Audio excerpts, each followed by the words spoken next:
नमस्कार शिक्षकगण। स्वागत है आपका अपने YouTube channel Bihar board study point प्रिंसर पे। जैसा कि हम लोगों का पेडागोजी का एक सीरीज चल रहा है, तो आज हम लोग पेडागोजी का टॉपिक नंबर 10 पढ़ने वाले हैं, जिसका नाम है सामाजिक निर्माण के रूप में लिंग। लिंग तो आप समझ ही रहे हैं, सेक्स की बात की जा रही है, यानी लड़का और लड़की के बारे में। तो आज के टॉपिक में हम इसी पे आधारित टोटल कॉन्सेप्ट को पढ़ने वाले हैं। तो चलिए बिना देरी किए शुरू करते हैं। उससे पहले आप लोगों से मैं कहने वाला हूं कि अगर आप चैनल पे नए हैं तो प्लीज़ चैनल को सब्सक्राइब करके बेल आइकन दबा लें, और साथ ही साथ इसके पीछे वाले जितने भी नौ टॉपिक का वीडियो बना हुआ है आप इसके प्लेलिस्ट में चले जाएं, और लिखा होगा सीटेट एंड टेट स्पेशल, उसको लाइन बाय लाइन आप लोग देख लें तो इसको आसानी से आप समझ पाएंगे। तो चलिए शुरू करते हैं। तो हमारा टॉपिक है समाज निर्माण में लैंगिक मुद्दे। लैंगिक का अर्थ सबसे पहले तो दिमाग में आप लोग बैठा लीजिए कि यहाँ पे स्त्रीलिंग और पुल्लिंग की बात की जा रही है, कि आज का जो समाज है वो लड़के और लड़कियों में भेदभाव करता है, जिसका असर बच्चों के विकास पर पड़ता है। तो शुरू करते हैं। ऊपर से आप देखते चलेंगे, प्रत्येक व्यक्ति अपने आप में पूर्ण व्यक्तित्व है। हर व्यक्ति अपने आप में एक पूरा पर्सनालिटी अपना बना के रखता है। प्रत्येक व्यक्ति एक दूसरे से अलग है और यही उसके जीवन का आधारभूत गुण है। हम में से कोई भी इंसान एक जैसा नहीं है, किसी भी मायने में हर चीज में अलग अलग है। एक ही परिवार के बच्चों में भी यह भेद देखा गया है। मतलब एक ही माता पिता के अगर 3 संतान हैं तो तीनों संतानों का गुण, रंग, रूप सब अलग अलग होता है। मनुष्य के विकास में विभिन्न बुद्धिजीवियों तथा शासकों ने इन भेदों के आधार पर व्यवस्थाबद्ध नियम बनाने की कोशिश की। तो हमारे जितने भी मनोवैज्ञानिक हुए हैं, जितने भी शासक हुए हैं, उन लोगों ने इसे एक अलग अलग नियम बनाकर क्रमबद्ध तरीके से बताया है। तो सबसे पहला हेडिंग है हमारा समाज निर्माण में लिंग की भूमिका। मतलब समाज में लिंग के आधार पर किस प्रकार के कौन से विकास होते हैं, किस प्रकार की कौन सी भावना होती है, आइए उसको पूरा एक विस्तृत व्याख्या समझते हैं। समाज को ध्यानपूर्वक देखने से पता चलता है कि सामाजिक और आर्थिक आधार पर लोगों की योग्यताओं में अनेक प्रकार के भेद पाए जाते हैं। मतलब हर व्यक्ति में, समाज में ये देखा गया है कि चाहे सामाजिक स्तर पर हो या आर्थिक स्तर पर, हर व्यक्ति अलग अलग होता है। किसी व्यक्ति का समाज में अधिक नाम होता है, किसी व्यक्ति के पास अधिक पैसा होता है। तो ऐसा नहीं कि सभी लोग एक ही जैसे हैं। संपन्न परिवारों में, संपन्न परिवार होता है मतलब हर चीज से जो परिपूर्ण हो, मंद बुद्धि बालक कम देखे गए हैं। मतलब सर्वेक्षण के अनुसार ये पता चला है कि जो परिवार संपन्न होता है वहाँ पे मंद बुद्धि बालक बहुत ही कम होते हैं। वैसे इस प्रकार के बालक हर प्रकार के परिवार में पाए जाते हैं।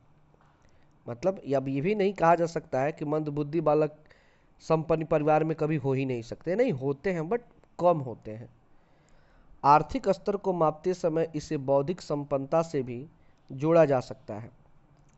इस विषय पर हमारे मन में अनेक प्रश्न उठते हैं, जैसे कि क्या अमीर इसलिए अमीर है क्योंकि वह पहले से अमीर है, गरीब इसलिए गरीब है क्योंकि वह पहले से गरीब है।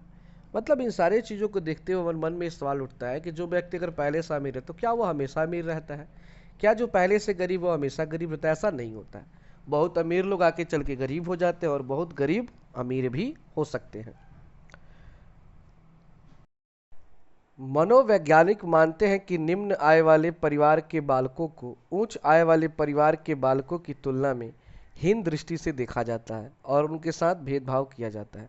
मतलब हमारे मनोवैज्ञानिकों का मानना है कि जिस परिवार में आमदनी ज़्यादा है तो वे बच्चे, और जिस परिवार में कम आमदनी है तो उन दोनों बच्चों की अगर तुलना किया जाए तो लोग जिस घर में कम आमदनी होता है उन बच्चों को काफ़ी हीन भावना से देखते हैं।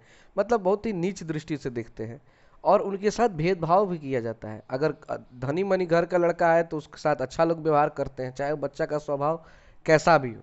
लेकिन वही बच्चा अगर अच्छा भी स्वभाव का और गरीब परिवार का है तो लोग उसके साथ भेदभाव कर देते हैं।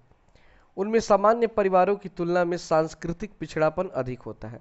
मतलब जो सामान्य परिवार है, जो धनी मनी परिवार है, उनकी तुलना में अगर बात की जाए तो गरीब परिवार के बच्चों में सांस्कृतिक पिछड़ापन अधिक होता है। मतलब वे कल्चर को अच्छे से नहीं समझते हैं, जैसे पहनना ओढ़ना खाना पीना, क्योंकि उनके पास उतना होता ही नहीं होता। यह भेद कैसा भी हो, आनुवंशिक या वातावरणीय, एक अध्यापक होने के नाते आपका कर्तव्य है कि आप शिक्षण की हर परिस्थिति में इस समस्या से भागीदारी से निपटें। तो आप एक शिक्षक हैं और एक अच्छे शिक्षक का ये कर्तव्य बनता है कि कभी भी आप उन बच्चों में भेदभाव ना करें। जो बच्चे अमीरी गरीबी का भेदभाव हो, उसके चलते लोग भेदभाव करते हैं और आप भी भेदभाव करें, नहीं, शिक्षक को ऐसा नहीं होना चाहिए। वो सबके साथ एक समान व्यवहार करे। इसलिए आप देखते हैं विद्यालय में एक समान ड्रेस लगाया जाता है, एक समान हर चीज़ किया जाता है। क्यों? ताकि बच्चों में किसी प्रकार का कोई भेदभाव पैदा न हो। ऐसे बच्चे अन्य बच्चों में सामान्य दिखते हैं, परंतु प्रत्येक में पारिवारिक पृष्ठभूमि गुप्त रूप से सक्रिय होती है। गुप्त रूप मतलब होता है छुपे हुए रूप में। बालकों के व्यवहार का सदैव ध्यान रखना चाहिए। इनकी सांवेगिक कठिनाइयों का कारण इनकी सामाजिक और आर्थिक पृष्ठभूमि हो सकती है। तो बराबर ये टीचर को ध्यान रखना चाहिए कि कोई इस बच्चे के साथ किसी प्रकार का भेदभाव ना हो, नहीं तो वो बच्चा आगे चलकर सांवेगिक कठिनाइयों यानी गलत रास्ते पर चल पड़ेगा और बाद में उसे सुधारना मुश्किल हो जाएगा। अब है पूर्वाग्रह और रूढ़िबद्धता के कारण लैंगिक भेदभाव। मतलब इन दो शब्द, एक है पूर्वाग्रह और एक है रूढ़िबद्धता, इन दोनों के कारण लैंगिक भेदभाव कैसे होते हैं, तो आइए उसको समझते हैं। सामान्यतः पूर्वाग्रह एवं रूढ़िबद्धता के कारण लैंगिक भेदभाव दिखाई देता है। जब किसी व्यक्ति अथवा जाति के बारे में कोई काल्पनिक विचारधारा बन जाती है जिसका सत्यता से कोई संबंध नहीं होता है, उसे रूढ़िबद्धता कहते हैं। सिंपल भाषा में इतना ही समझिए, पुराने नियम जिसको व्यक्ति ने मान लिया है और उसी नियम को अगली पीढ़ी, उसकी अगली पीढ़ी, सब कोई उसी नियम को मानते आ रहा है, चाहे वह नियम सही हो या नहीं हो, वो रूढ़िबद्धता है, रूढ़िवादिता होता है, मतलब पुरानी सोच। उदाहरण के लिए, भारत की ज़्यादातर लड़कियां घर का काम करती हैं, तो कि यह सोचे कि लड़कियां केवल घर का ही काम कर सकती हैं, तो यह रूढ़िवादिता है। ठीक है, पहले के समय में लड़कियां घर का काम करती थी, लेकिन कोई जरूरी नहीं कि जो काम पहले सही था आज भी वो सही हो। समय बदल चुका है, हर चीज़ बदल चुका है, हर चीज़ की परिभाषा बदल चुकी है, तो हमें भी हर चीज़ को बदलना पड़ेगा। लेकिन आज भी क्या है कि अगर लोग सोचते हैं कि लड़कियां घर का काम करती हैं और वो घर का ही काम करेंगी, पढ़ाई लिखाई नहीं करेंगी, नौकरी नहीं करेंगी, तो ये रूढ़िवादिता है, ये हमारी पुरानी सोच है, जो ऐसा नहीं होना चाहिए। अगर कोई शिक्षक विद्यालय में केवल लड़कियों से चाय बनवाए, तो यह उसकी रूढ़िवादिता है।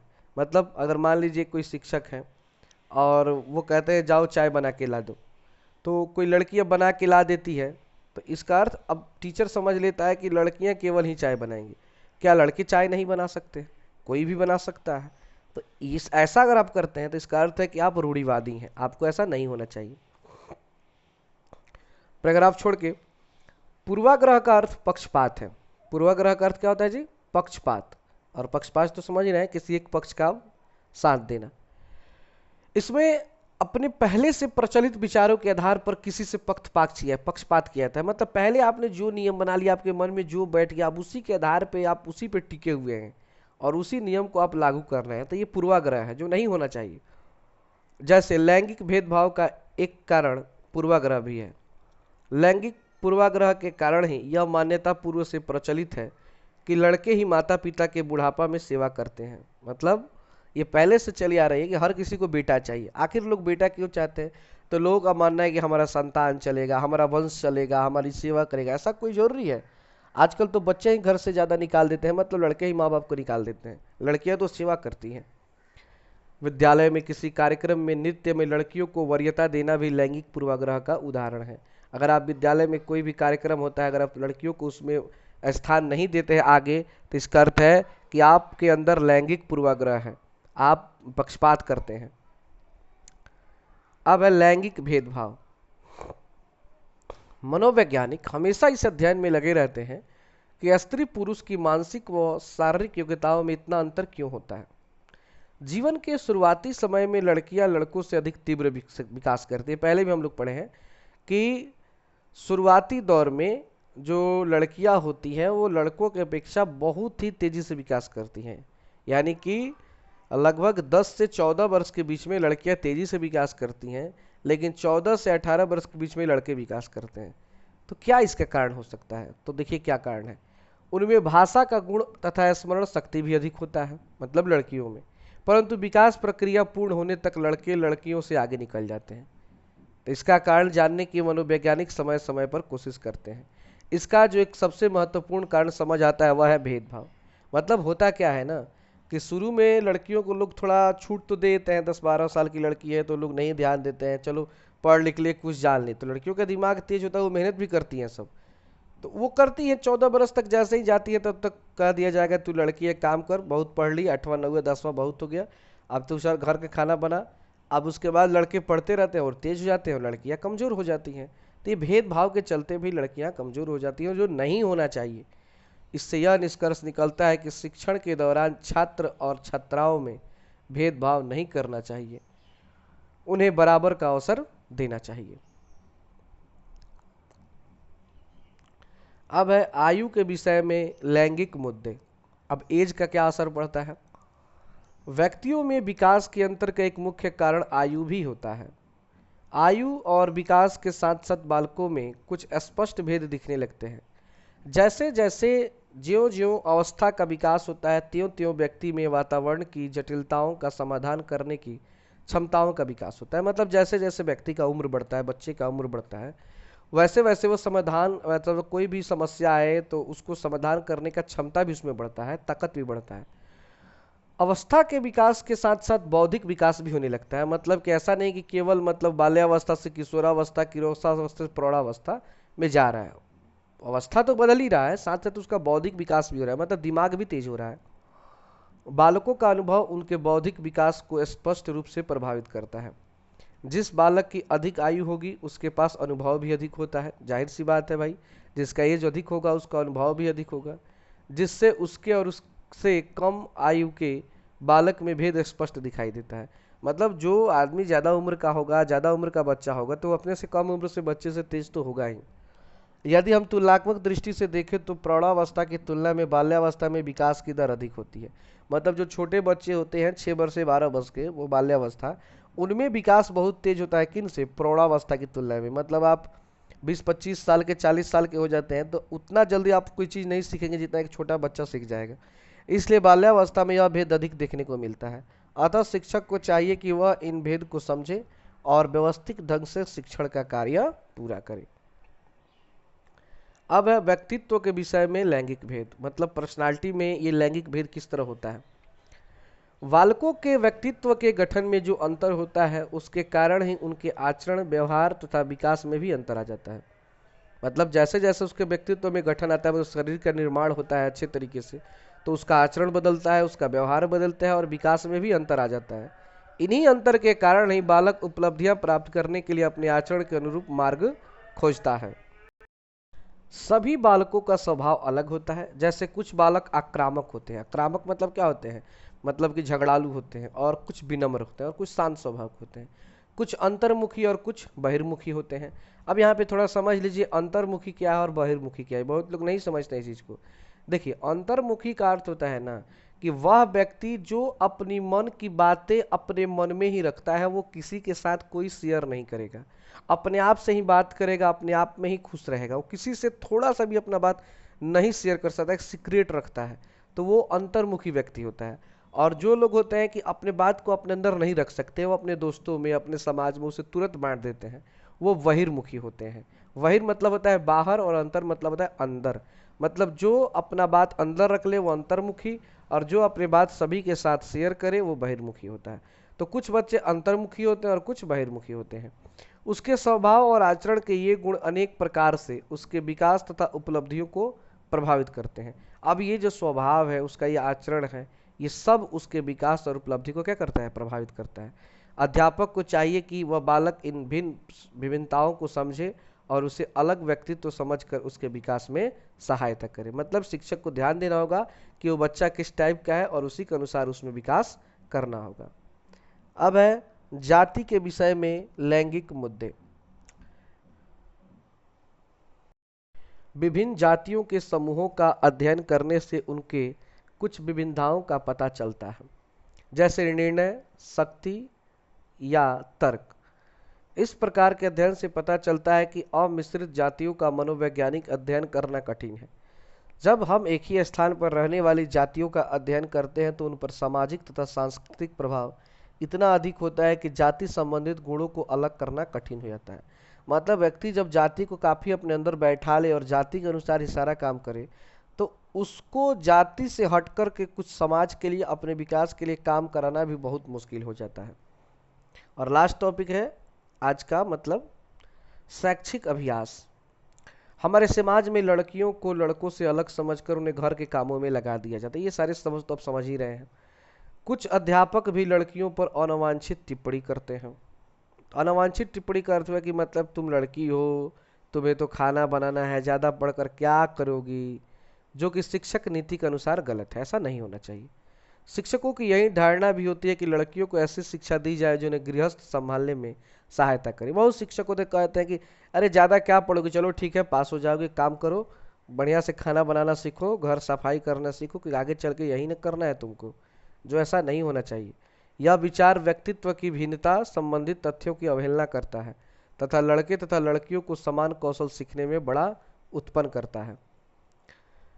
कुछ क्षेत्रों में बालक और बालिकाओं की योग्यताएं अलग होती हैं और इन्हीं क्षेत्रों में वे एक दूसरे से आगे भी निकल जाते हैं। इसलिए जन्मजात योग्यताओं के अधिकतम विकास के लिए शिक्षण नीति को पूर्ण रूप से अपनाने की आवश्यकता है तथा अभाव वाले क्षेत्रों को प्रबल करने के लिए विशेष पद्धतियां अपनाने की आवश्यकता है।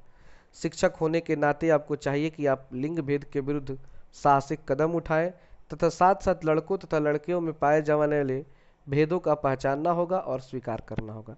तो एक अच्छे शिक्षक के रूप में आपका ये कर्तव्य बनता है कि आप देखें कि समाज में, स्कूल में, कहीं भी कभी भी लड़का और लड़की के आधार पर कोई भेदभाव न किया जाए।